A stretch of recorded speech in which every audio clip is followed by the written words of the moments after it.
Hey everyone, welcome to Rancho United. We are streaming online. We're so glad that you're joining us again here at Murrieta as we continue our series, The Comeback. This is week number 4. And I was thinking about, if I was to describe 2020, and one of the words that to me would have been maybe a feeling of a setback, one word kept coming to mind, and that word is powerless. Powerless. Now, I was thinking about the word, but then I looked it up. And powerless means helpless, useless, defensiveless, vulnerable. Have you ever felt maybe a little helpless or a little vulnerable over the last year? Would that be some words that might describe you? I know for me it did. Maybe for some of you it didn't. But I would say that powerless would not be something I would define my life as being powerless probably ever before that I can think of until last year. This is a word that I've had to deal with. Part of it might have been because of the vulnerability maybe a lot of us has felt, that I have felt with the pandemic. So you kind of feel powerless over this thing that's kind of spreading around the whole globe. I mean, without a doubt, I didn't have control. I felt helpless in regards to that. But for me, it wasn't that as much. It was more this idea of feeling helpless as I watched people that I cared for go through things. And over the last year, in 2020, I had some friends go through some pretty heavy things. And I felt pretty helpless. I felt helpless about the inability to do anything to change the situation that they find themselves in. Or maybe I felt useless. That's another one of the definitions, right? I felt useless. I felt useless by what I did, or maybe how I handled some situations that were going on around me. I really wasn't being effective in helping them. And I could be honest with you, it was pretty devastating. There were some devastating moments for me in 2020. Moments where I felt like I was failing others. Moments I felt definitely useless and helpless. Yeah, moments I felt powerless. Powerless to be able to change what was happening, not being able to fix things, not being able to help situations out. And this is something I learned. I learned that feeling powerless can be debilitating. It could be debilitating. And it could be a setback from believing that you can make a difference. That's how powerful this feeling is. And I've said it many times before, when we lose, right? When we lose the belief that we can make a difference, that's not a good place to get to. And I felt over the past year a couple times in some pretty heavy situations, I felt like that. And I could tell you, I don't know if I've ever felt that way before. The real debilitating side to powerlessness. I could make you feel like anything. It can make you feel like anything that you've done in the past is kind of useless. It's amazing when that debilitating setback comes in. You could think back to, any of the good you've done and just begin to question yourself. And you begin to feel like, I can't make a difference anyway, so why even try? Have you ever felt that?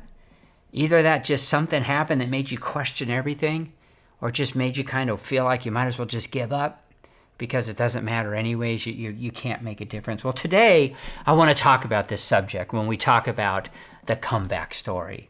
And I want to consider a story in the Bible where there's a young woman who felt powerless, but she pushed through.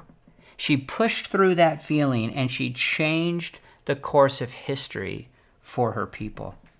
I want to start just by considering the story, okay? And then I believe there are a few lessons that we can learn and maybe some things that we can consider that might help us move from this powerless reality, this feeling of powerlessness, to influence.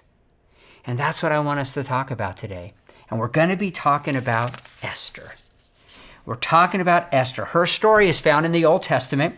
It's a very peculiar book because it's the only book in the Bible where God is not mentioned in this book. And so there's even some people that don't even like the idea that it's in there, right? Because God's not, but it's so real. It's real live story of situations and circumstances that I think we can really relate to without kind of tying in the mystical, just really what's going on in front of us. The story takes place about 100 years after the Babylonian exile. And it takes place in Susa, which is the Persian capital. And there's basically 4 characters that are in this story. There's 2 Jewish people, which is Mordecai and his niece, who is Esther.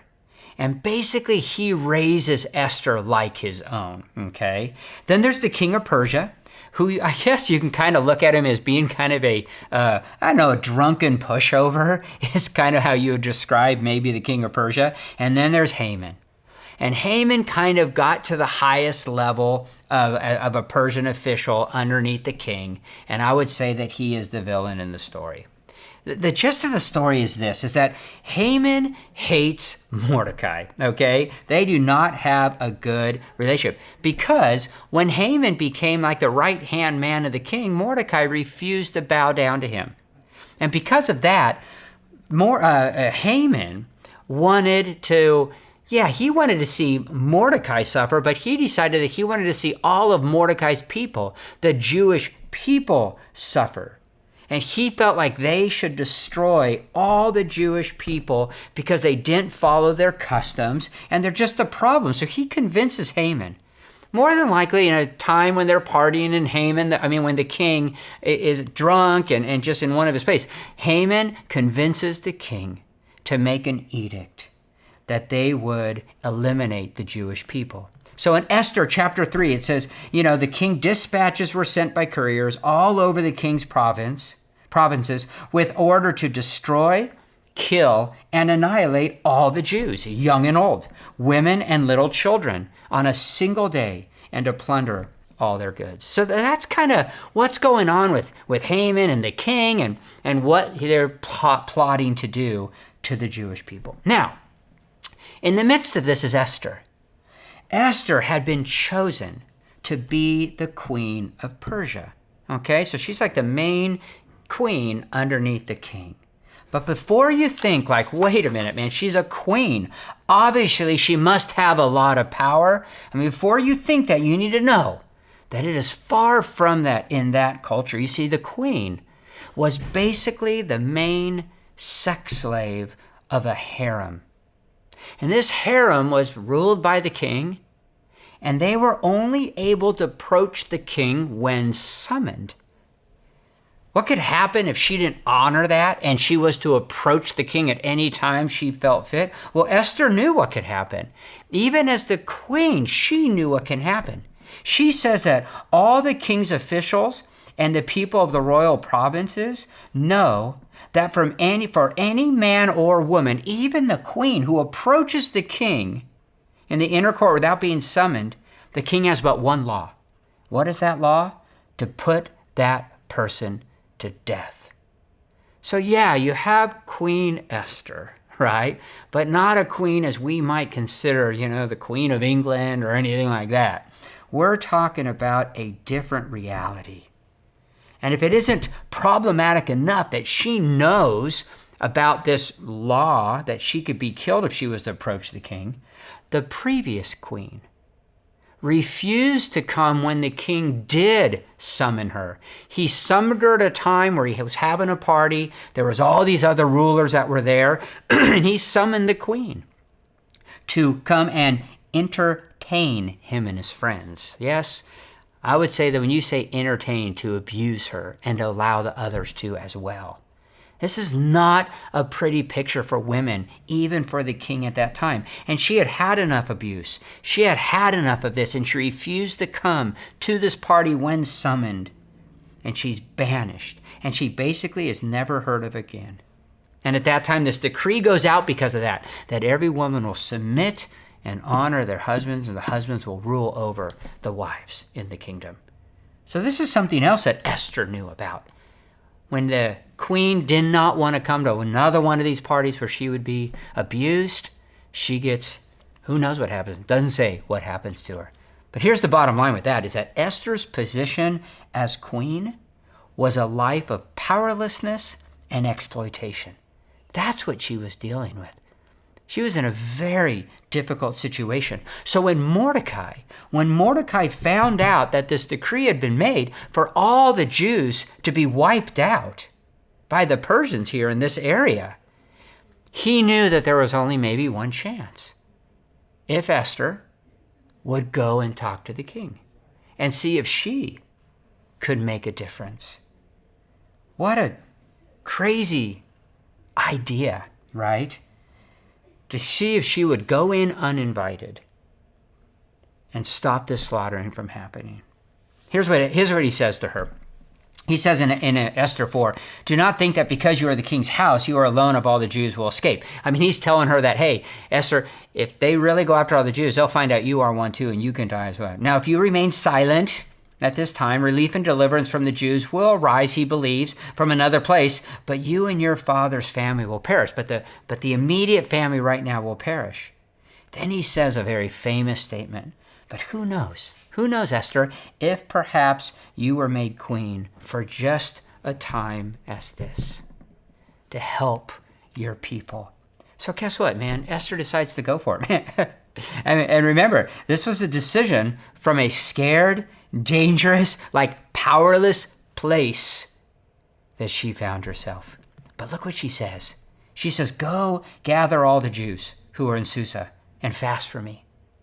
Do not eat or drink for 3 days, night or day, and all my maids will fast also. And when this is done, I will go to the king, even though it's against the law. Just to understand how crazy this is. And if I perish, she says, I will perish. So she knows she could be going into a death sentence. She's got no power. She's got no right to do this. But she chooses to do it, and she does it. And through some amazing events, Haman is exposed for what he is. He's ultimately killed. The Jews are given a decree that they can defend themselves against this attack, and they are saved because of her very risky choice to approach the king. Even though it cost her a life, it changes the whole direction of her people. You see, Esther's choice moved her from powerlessness to being influential. And she changed the course of the Jewish people in that area. Man, there's only 10 chapters in the book of Esther. I encourage you this week to read through it. Read through the whole book. Or go online to YouTube, watch the Bible Project video on Esther. Man, they outline it so incredibly. It's an amazing story. And it's one that we can learn from. Because you know why? Because I believe that we all have the opportunity to move from the setback of feeling powerless to the comeback of influencing the world around us. All of us can do this. I don't care what position you find yourself in right now. But it's going to take choices for you to make, just like Esther had to. She had to make some pretty powerful choices. And so I want to close our time here together just with 3 choices. 3 choices that I think could move from a setback of powerlessness to a comeback of influence like we see in the book of Esther. And maybe these might encourage you. Number 1 is this: choose to pursue wisdom. Choose to pursue wisdom. I found that pursuing wisdom, if I can make that a habit, it is of such great importance. And not just when big moments like Esther was facing. She chose to listen to Mordecai. She chose to have her ladies fast. I mean, she listened. But in the helping me to make priorities of the everyday life, the little choices, the choices we make every day. Proverbs 16:16 says, how much better to get wisdom than gold, right? To choose understanding rather than silver. That's something we need to pursue. That's something we need to choose to pursue wisdom. And there are basically 2 areas where we can pursue wisdom. You can pursue it with people, and you can pursue it with God. It says it's pursue. You can pursue it with people, and you can pursue it with God. And to be honest with you, sometimes I don't know the difference between the 2 things. Okay, it's difficult to tell apart. Sometimes when I'm pursuing wisdom from others, I think I am pursuing it with God. Okay, but I think both of those are distinct things we can pursue. James 1:5 says, if any of you lacks wisdom, what? Ask of God, right? Ask of God. He gives generously and without finding fault, and it will be given to him. So ask God. I have found that getting alone, seeking wisdom through prayer and the Bible can be so helpful to align my heart, to align my mind with God's. And no doubt that can empower me to see things differently, to help me make better choices, to help me be a better influence on those around me. Remember, as I mentioned, even Esther, listened to Mordecai, and she had everyone fast for 3 days before she went and approached the king. Now, here's the deal. When I'm seeking God and I'm asking for wisdom, I'm not asking for the answers of what to do. I'm asking for wisdom of what to do. And that's different. Man, if I just sit and wait for an answer, do this, do this, do this. I mean, as I've grown up, I have 2 boys now that are 22 and 21. Man, I don't want them just calling me, what do I do, what do I do, what do I do? But I like talking about having wisdom on making decisions. It's their decisions now to make. You have to make decisions. God's not making them for you, but he can give us wisdom on how to make it. But it's not just by God that we seek wisdom. And I believe we should also seek wisdom from others. It says in Proverbs 15:22, plans fail for lack of counsel, but with many advisors they succeed. So the more counselors we can have, the more people we can have that are seeking wisdom, the better. If you find yourself at a place of feeling powerless, maybe it's time for you to get connected with people. Find someone that you can talk to. Find someone that you trust that is wise, that could help you walk through this feeling of powerlessness, because that is how you want to become more of a person of influence. Man, this came, for me, I had to seek out people during this time of feeling powerless over the last year. I did it a lot. And it really was helping. There's no way I could have overcome, I think, those feelings of failure, those feelings of powerlessness if I wasn't seeking it with other people. So that's the first one. Second is this: choose to consider others. Choose to consider others. That is a choice. This is a huge factor in my life when it comes to choices. And realizing that allowing, this feeling of being powerless, if I just keep focusing on this powerlessness, it could become the self-focused, myopic way of living. It could just consume you. My choices and decisions are affecting others, good or bad.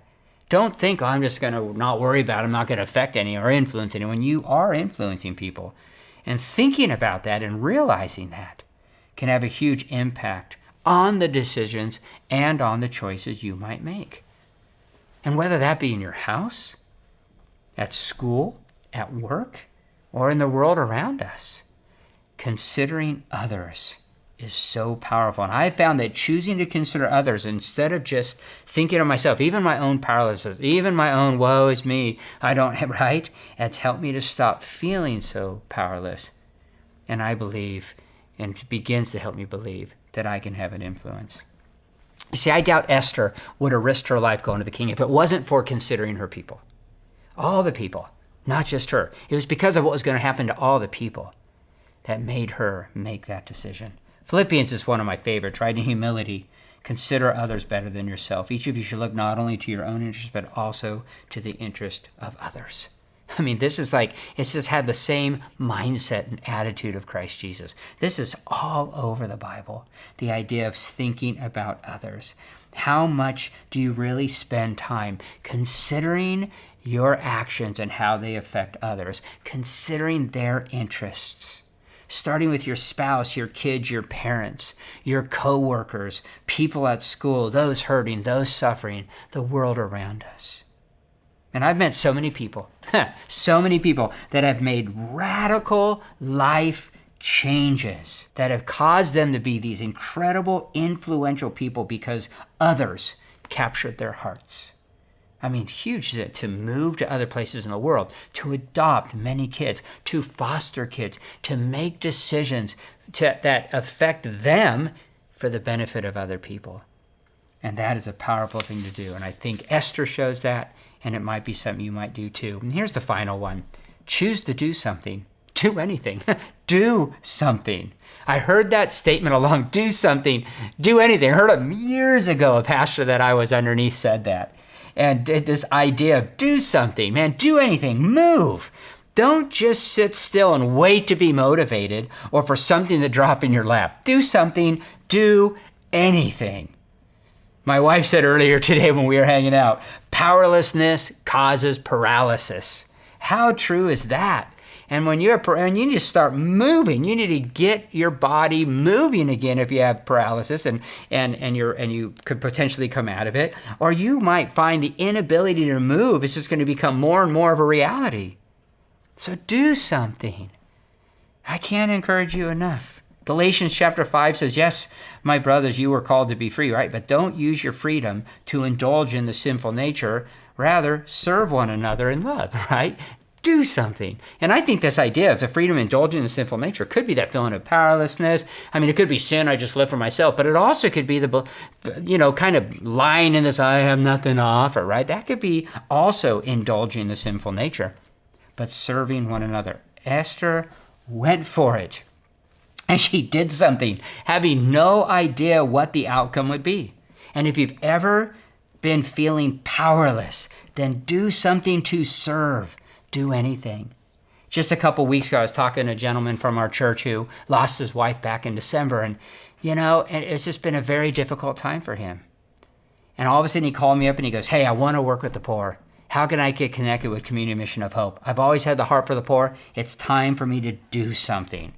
He felt powerless last month, and now he wants to be an influencer. He wants to influence people. He knows not only that will that impact him, but those around him. We want to be friends, right? Diverse group of friends that focus on what? Mercy, justice, and love. That's our focus moving forward. Find a place to either give of your resources, to give of your time, to help with mercy, working with the needy, or justice, the abused, or the exploited. What can you become a part of? Or where can you show more love? Maybe you just need to start in your home, your work, your school, or your community. I want to end with this. You are not powerless, no matter how you feel. Your life makes a difference.